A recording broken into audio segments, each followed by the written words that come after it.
Une personne sans référence, un bon matin devient une légende. Namesana nangate koyebanae. Les courtes prières en public et les résultats sont magnifiques. C'est qu'elle est nanga koumenana aussi. Il m'appelait, je le sais. Likabwezo pela katinanga. Namituni pona nini. Ezo umela. Que Dieu vous bénisse énormément. Grande est notre joie de vous retrouver encore dans cette tranche de temps d'édification. Je sais que le Seigneur continue à nous faire du bien. Il va continuer à nous faire encore du bien. Notre souci est que nous puissions grandir dans notre connaissance des choses de Dieu, grandir dans notre connaissance de la Bible. Cela va nous permettre effectivement d'aller beaucoup plus loin et expérimenter tant de choses avec le Seigneur parce que nous devons combattre l'ignorance. Que Dieu soit béni pour cette série d'enseignements que nous venons d'achever ensemble avec vous. Alors, nous allons commencer une autre série d'enseignements qui sera découpée un peu en plusieurs parties. Je vous annonce déjà, cette série d'enseignements est intitulée « Le 7 églises d'Apocalypse ». Le 7 églises d'Apocalypse. Qu'est-ce que nous allons faire? Nous allons en quelque sorte placer des bases aujourd'hui et par la suite commencer à étudier chaque église d'Apocalypse selon que le Seigneur nous le permettra de les faire. Vous vous souviendrez que si vous regardez les deux dernières séries qui précédant celle-ci, nous étions en train de... On a commencé par parler de redécouvrir la personne de Christ. On vous a exposé en quelque sorte le portrait de Christ dans Apocalypse chapitre 1, chapitre 2, chapitre 3. Mais aussi, dans l'autre série, on a parlé à celui qui vaincra. On a parlé du vainqueur. En fait, en soi, ces éléments que nous avions évoqués dans les deux dernières séries ont tout simplement été découpés de cette série ici sur les 7 églises d'Apocalypse parce que nous avions voulu placer ces quelques bases-là pour que vous puissiez déjà entrer dans le bain. Et par la grâce de Dieu, nous allons maintenant prendre les éléments dans leur globalité, dans le plein sens. Dans le plein sens. Alors, j'aimerais qu'ensemble avec vous, que nous puissions lire le Saintes Écritures. Nous pouvions lire ensemble les Saintes Écritures dans Apocalypse chapitre 1. On va prendre Apocalypse chapitre 1. Nous allons lire par la grâce de Dieu. Nous pouvons commencer à partir du premier verset. Nous allons commencer à partir du premier verset et nous irons peut-être jusqu'au huitième verset.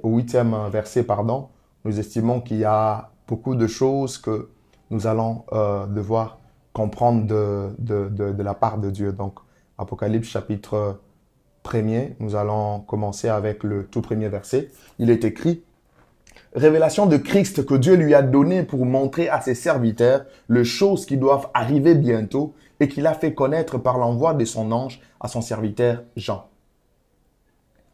lequel a attesté la parole de Dieu et le témoignage de Jésus-Christ, tout ce qu'il a vu.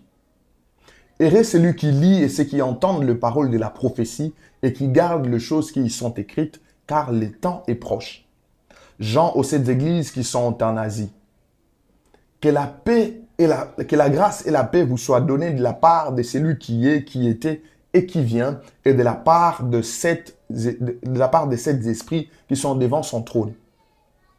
Et de la part de Jésus-Christ, le témoin fidèle, le premier-né des morts et le prince de rois de la terre.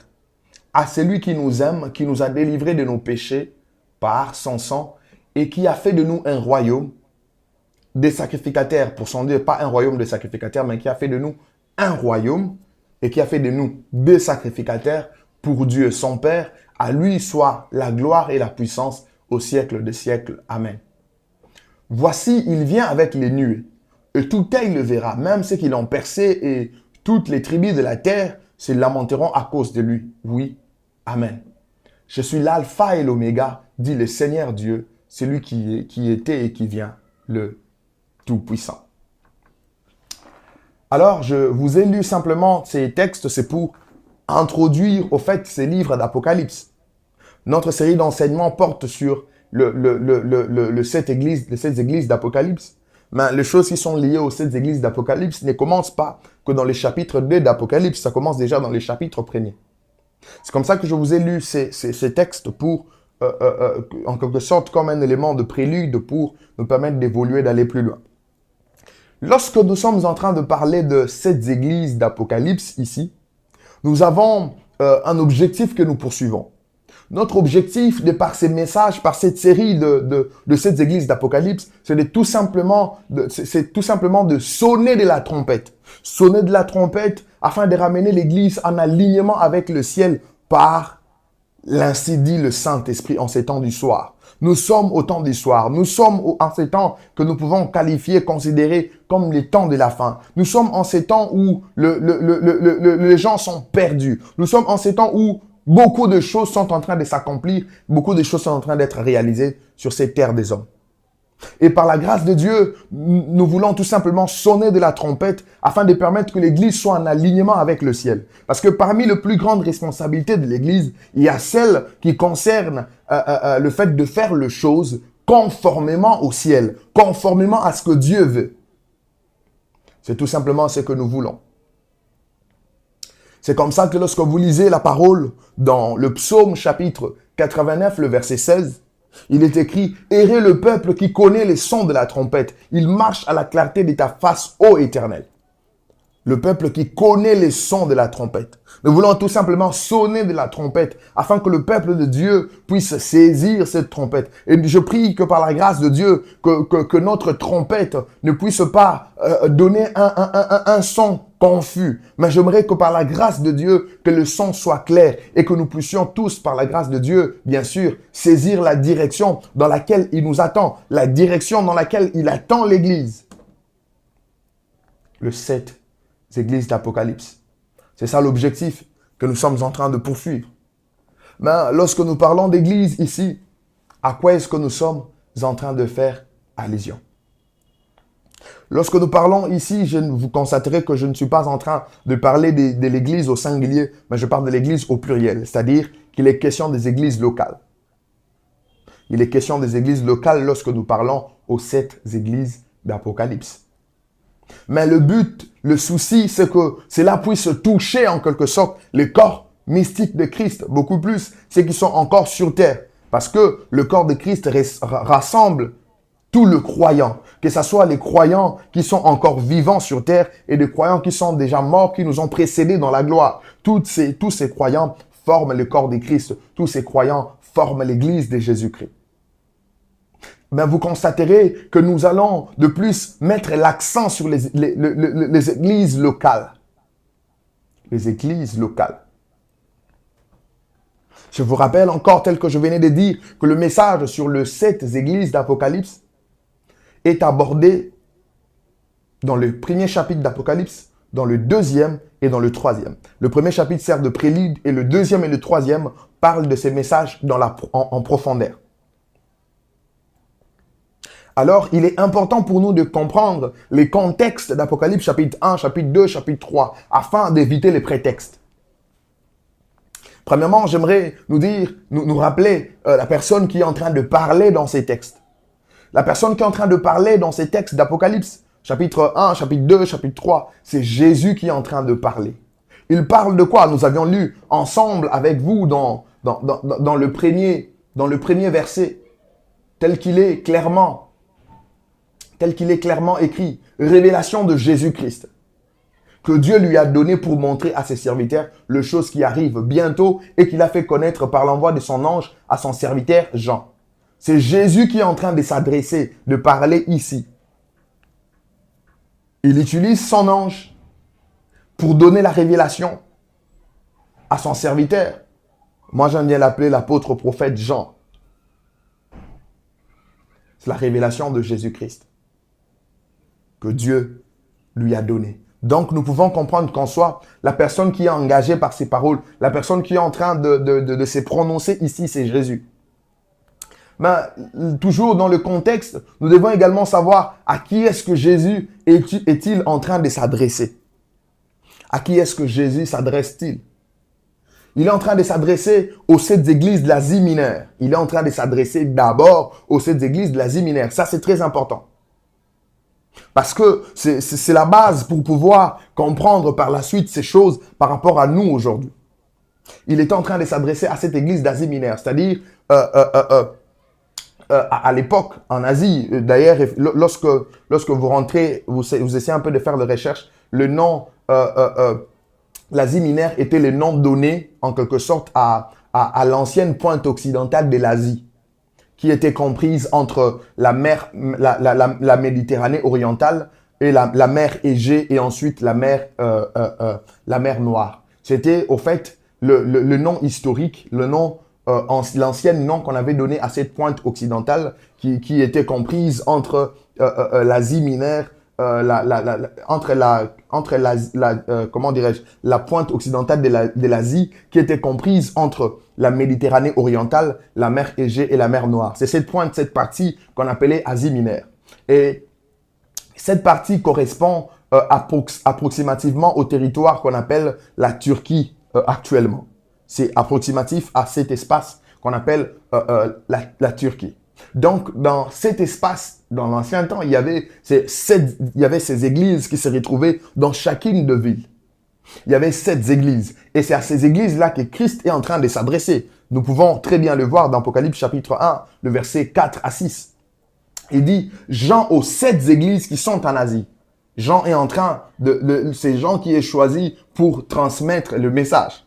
Jean aux 7 églises qui sont en Asie, que la paix et la grâce vous soient données de la part de celui qui était, qui est et qui vient, de la part des 7 esprits qui sont devant son trône et de la part de Jésus-Christ, le témoin fidèle, le premier-né des morts, le prince, le roi de la terre, à celui qui nous aime, qui nous a délivrés de nos péchés par son sang, ainsi de suite.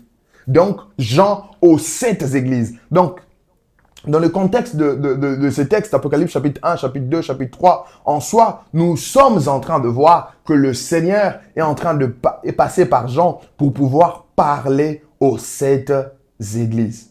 Pour pouvoir parler aux 7 églises. Ça, c'est très, très important, chose que nous ne pouvons pas oublier parce que ça nous permet de pouvoir mieux comprendre cette portion de l'Écriture. Donc, c'est Jésus qui est en train de parler. Il est en train de parler aux 7 églises de l'Asie mineure.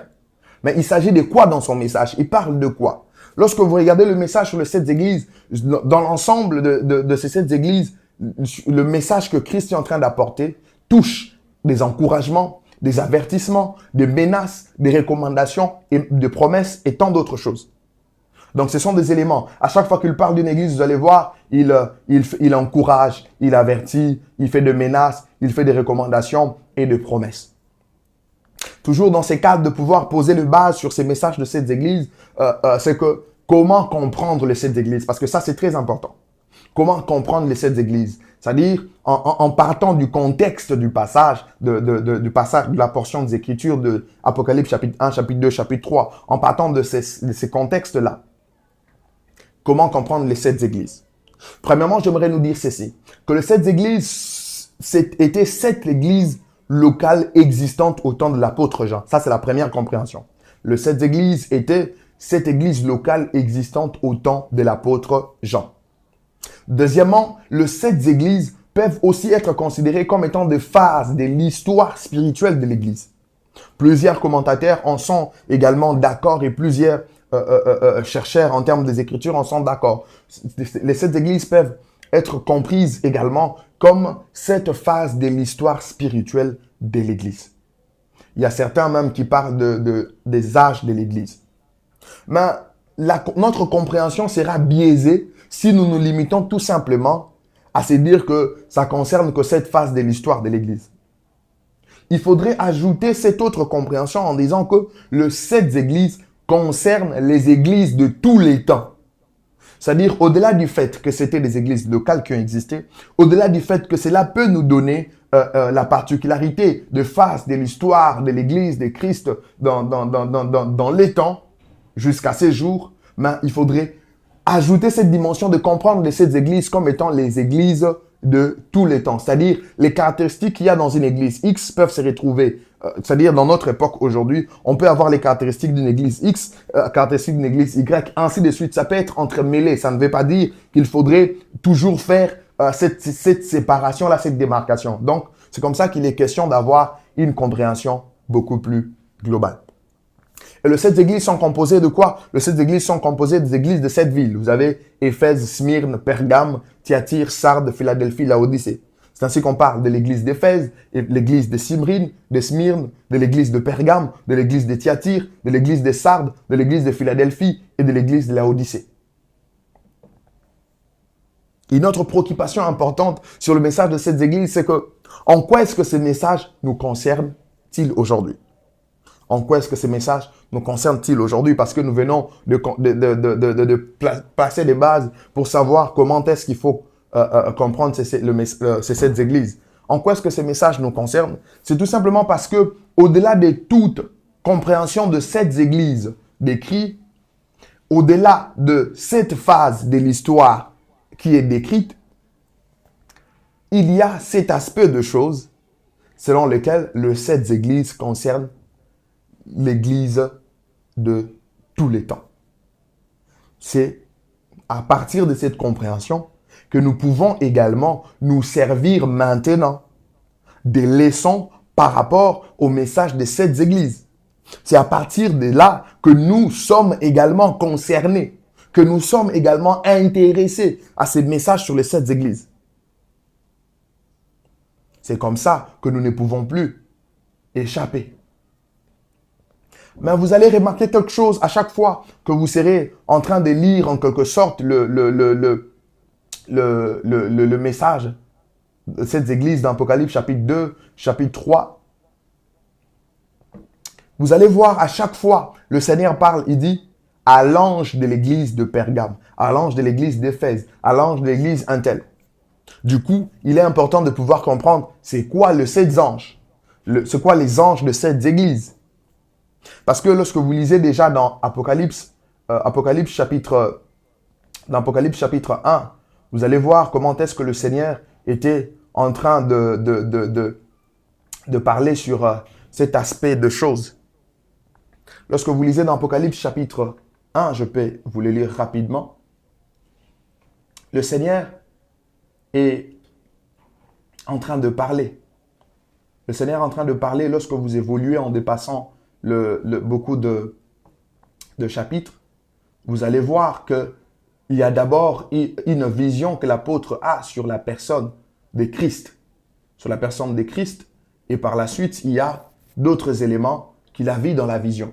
Parce que dans la vision, il avait vu 7 étoiles.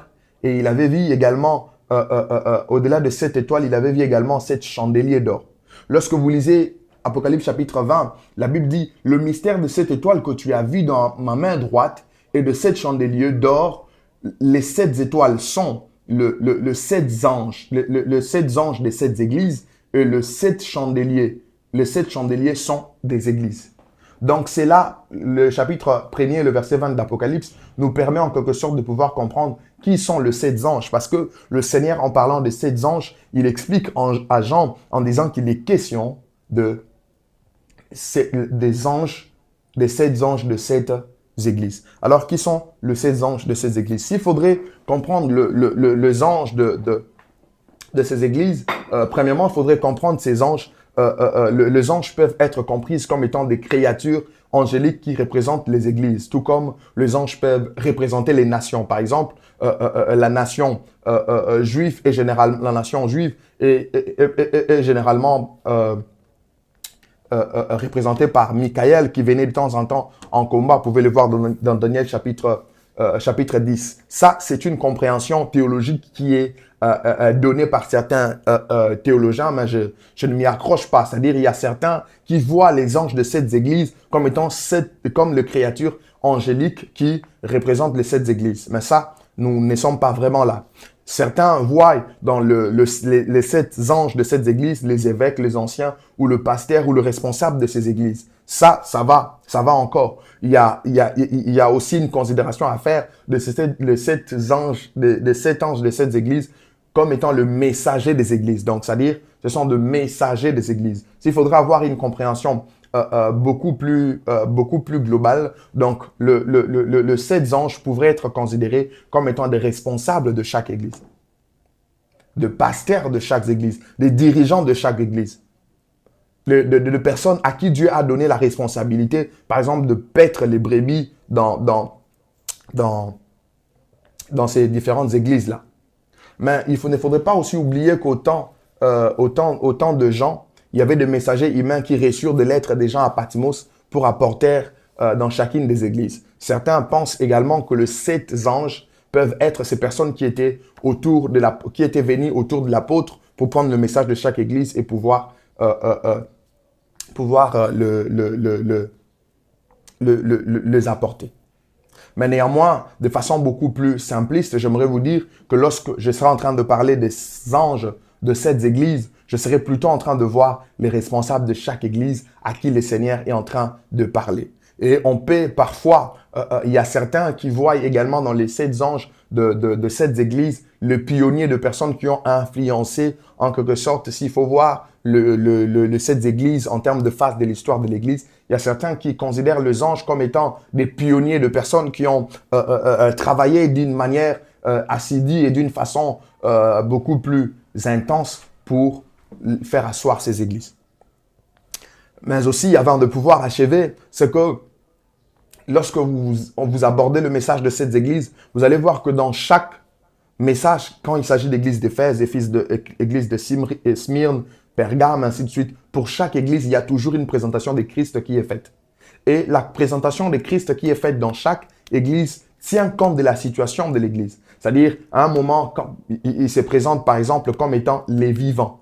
C'est-à-dire, il sait par exemple que cette ville est une ville, cette église est une église qui est dans une ville où les gens sont tués de temps à autre. Alors, il vient se présenter comme les vivants. Donc, la présentation de Christ dans chaque église, vous allez le voir quand on va creuser dans chaque église, la présentation de Christ était toujours liée aussi à la situation de chaque ville.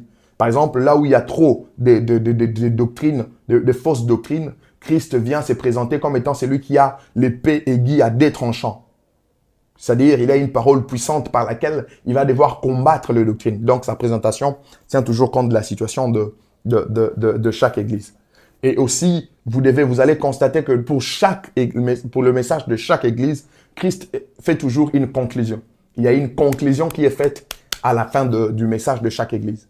Il y a toujours cette phrase qui revient, que celui qui a des oreilles entende ce que l'Esprit dit aux églises. Que celui qui a des oreilles entende ce que l'Esprit dit aux églises. C'est tout simplement une façon de mettre l'emphase sur le message en révélant sa source, c'est-à-dire la source d'inspiration qui est fiable. Le message de cette église, c'est un message qui vient d'une source d'inspiration fiable qui est le Saint-Esprit. Sa nécessité par rapport au temps. Quand il dit que celui qui a des oreilles entende ce que l'Esprit dit aux églises, il veut aussi faire voir la nécessité de ces messages par rapport au temps. Pour dire que c'est un message de l'ère, c'est un message du moment qui doit être appliqué.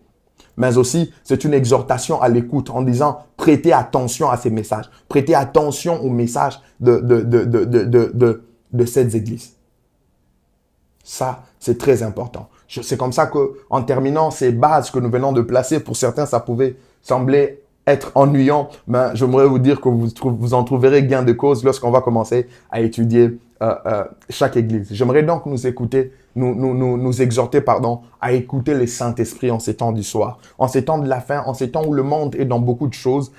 Écoutons cette voix qui vient nous dire que celui qui a des oreilles entende ce que l'Esprit dit aux églises. Il est important pour vous, enfants de Dieu. Il est important pour vous, chrétiens. Il est important pour vous, pasteurs, serviteurs de Dieu, de rester à l'écoute du Saint-Esprit. Parce que le Seigneur veut vous parler à tout moment. Le Seigneur veut vous guider. Le Seigneur veut que vous soyez en alignement avec lui. Le Seigneur veut que vos objectifs, vos projets puissent être en alignement avec le ciel. C'est comme ça qu'il nous envoie ces messages et il nous interpelle pour dire que nous devons écouter la voix du Saint-Esprit. Le Saint-Esprit te parle. Ne néglige pas ce qu'il te dit. Que celui qui a des oreilles entende ce que l'Esprit dit aux églises. Soyez bénis. On se retrouve prochainement pour commencer à étudier déjà l'église d'Éphèse. On se retrouve à très bientôt. Ciao.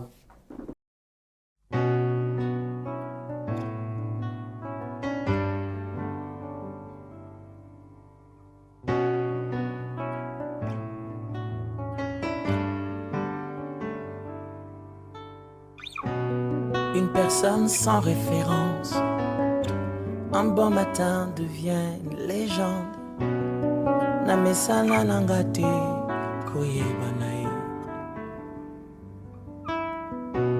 Les courtes prières en public et les résultats sont magnifiques. C'est que les nanga kogumelana aussi. Il m'appelait, je le sais, Likabwezo pela katinanga. Namituni pona nini, ezo umela